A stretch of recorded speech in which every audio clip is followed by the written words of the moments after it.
Sorry I'm late. I caught watching into Oklahoma State and West Virginia. Oklahoma State by 3. So, freshman, or well, was a freshman. Same kid who had a couple threes last year. Hit a couple threes this year. So, yeah, Penn State, get a very good Penn State team, a team that swept us last year, a team that is extremely talented. They are, boy, when you dive into them, I really like their parts. They've got a elite guard in Carr, arguably maybe the best point guard in the league. He's got great size. He scores at a, I don't know if he's leading the league or second, maybe in second. Cato leading it. But can go get one. I mean, he's got size at 6'5". He scores a lot off the bounce. I love the Watkins kid inside. I love his. He's kind of like Inspector Gadget. You know, he's got the long arms and they just go forever. And he clogs the paint up. And then they've got some guys that that know their roles. And so this is a team that offensively I think has a lot of pieces. They're not an extremely deep team in terms of when you start looking at it, productivity off the bench, but they're very much improved, and a very, very good basketball team, and one we'll have to really sit down and guard and play better than we did the other night on the defensive end, because that was one of those few games where there was very little recognition of anything that we were trying to do. Especially on the defensive end. They had a possession, they made 8 passes. I can't tell you the last time one of those happened. And, you know, that's, I guess, shows our lack of immaturity and maybe our lack of inspiration. But we'll see if we can be better tomorrow at some of those things. Brad, Wisconsin normally, it didn't appear to be a good matchup for your team. Does Penn State appear to be a little bit better of a matchup, man for man? Yes and no. I mean, it's Wisconsin's hard because of their. I mean, Wisconsin didn't run much, and I mean it was just a few little simple actions, but it was the way that they got into it. It's how they went about it. They weren't a set-oriented team. Penn State's not either. Penn State will run a few actions, but if we don't deny and we don't play with more inspiration, with more fire than we did against them, they'll be a bad matchup too. Carr concerns me. Just simply he's a point guard with size, and he's a guy that's proven that he can score the ball on all 3 levels.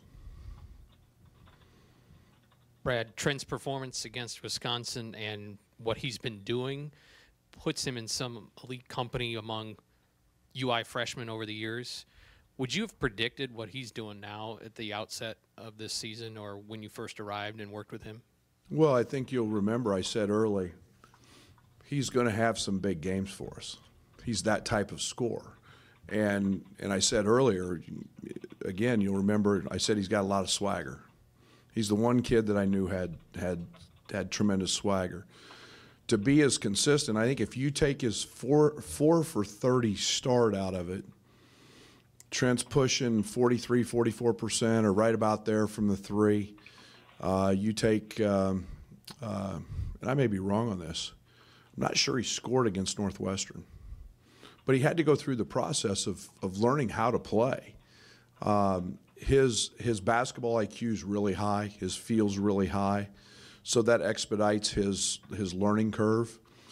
And then it was a matter of him, kind of getting a feel for the game and what it's about. And now you throw confidence in with that, and now you're starting to see a guy that's got that potential. But I knew he'd have big games. I knew there'd be some nights where he was going to have 20-plus point nights because he's that guy. That's who he is. He can He can do some things that not a lot can. And, he's put himself into, a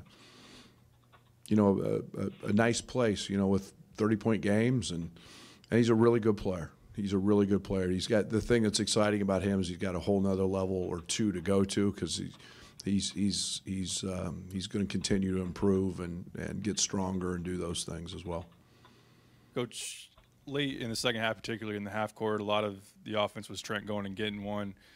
And you said that that's not necessarily something you always like. Does that change your game planning going forward? And maybe Sure. what wasn't working with the traditional spread offense? 2 for 13 from the object's just to score. I don't care where it comes from.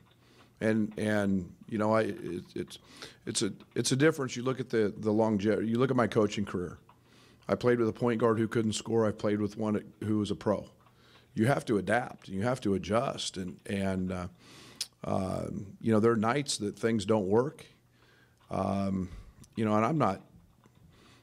We're challenged at times scoring a basketball, and getting the ball to LeBron sometimes isn't easy as it sounds. But somebody has to deliver the ball to LeBron, and there's. You start going back and looking at the film, there were a lot of feet in the paint, and kind of spreading it, giving the ball to Trent was a pretty good option. He's the one guy that can make that. And as long as teams are going to switch us, we're going to attack it. And I'm very much a guy who's going to ride the hot hand of a guy who gets it going. And I've always been that way. I believe in that. I loved it as a player, and I do it as a coach. But, Mark had a tough night. Mark was, 1 for 10 or whatever, 11, 9.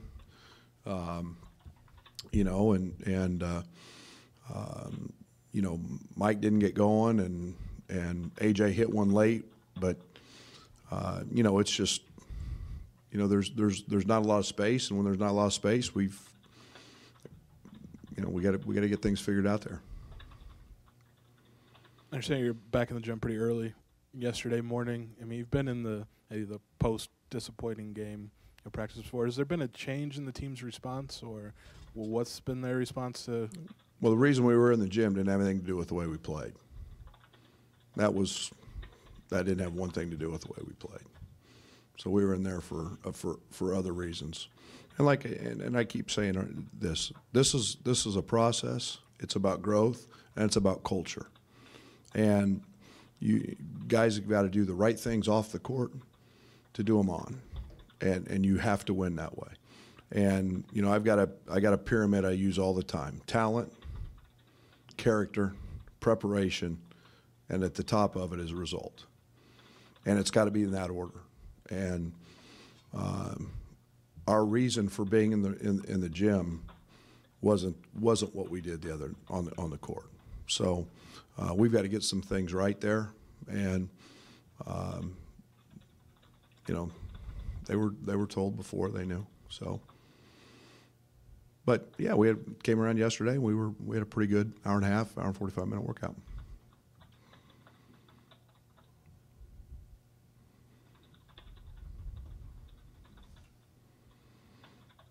You said Kipper was dealing with some illness against Wisconsin. Is he feeling better? Are you going to have everybody full? Yeah, he was fine at 6 o'clock yesterday morning, so he'll be back. Brad, you mentioned Penn State not having a productive bench. How does that impact your game planning? Well, they play 5 guys a lot of minutes, and I think one of the things that we've been able to do through the course of the year, we foul too much. We also put a lot of fouls on people. People draw 21, 22 fouls a game in ours. And I had one of the officials the other night tell me we were a Chinese fire drill this game, and I'm not saying that in a way, but that's when we foul. We put a lot of fouls on opponents too when we're aggressive. That can impact the game when you don't have tremendous amount of depth. I think the one thing that doesn't have anything to do with whether they're good or bad players. their starting five is really, really good, as good as anybody in this league, and they've proved that winning at Ohio State. This team is good, and they just like to keep those guys on the floor a bunch. But we've got to do our part and stay aggressive and offensive rebound and it's with us. It's about being aggressive and not passive. And if we can get some fouls on those guys, it's positive. You mentioned Mike Watkins, and obviously he's one of the better shot blockers in the league. Are there things maybe you can take away from, say, the Minnesota game and Reggie Lynch, just the way things happen there, where you can? They're very similar. They're very similar. We've spent all morning and most of yesterday trying to work on that, and it's some different things that we've got to do. Reggie's was an elite shot blocker, and Mike does those same things, and there's it's not the first time. I think we've grown a little bit, seeing Michigan State's length and size, and other teams around the league. So I think we're a little better prepared for that now than maybe we were when we faced Minnesota at that point. But very similar type guys.